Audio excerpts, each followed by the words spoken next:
راسي كما قلنا نعاود تركب فوقو اليز، ما نزيرش عليه عاوتاني ليرين هكا ونبقى دايرها ومستريسي مع العاود، يعني خليه العاود يتمشى على خاطرو، عطيه ليرين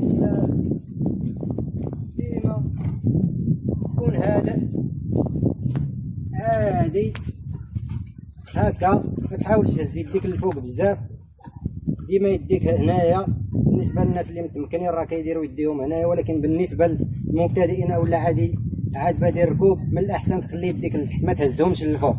يعني ديما يديك هنا قد ما هزيتيهم للفوق خطر ان العود يطيحك يلعب اولا شي حاجه ما غاديش تشد الكاليبر ديالك.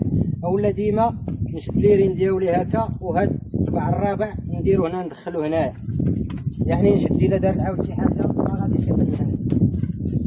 بالنسبه للناس اللي كيقولوا لي الخيل كنركب فوقو ما كيبغيش يمشي، راه ما كيبغيش يمشي حيت الاخ الكريم راه حاس بك انت ما قادرش عليه. يعني ركبتي العاود عبرك كما كنقولوا، الخيل كتعرف ركابها، ركبتي العاود عبرك عارف كما ديرتش عليه ما غاديش يتمشى وغادي يدير اللي بغا. كما قلنا خاصك تهضر مع العاود، تزيد نعطيه هاد زيد، ما بغاش يزيد ندير الرجلين. اول حاجه كنخدمها هي الرجلين، ضرب بالرجلين، ضربوا لك الرجل هنا ضرب، يعني ما بغاش يتمشى زيد.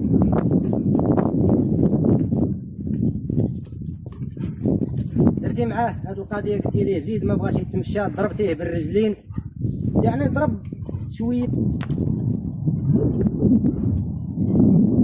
كما قلنا. يعني الحل الثالث من بعد الرجلين قلتي العاود زيد ما بغاش يزيد، ضربتيه بالرجلين ما بغاش يزيد، يعني غادي تقول له كما كنقولوا كنسبقوا الاوردر، هي زيد اولا شوف اللغه باش كتهضر. المهم واحد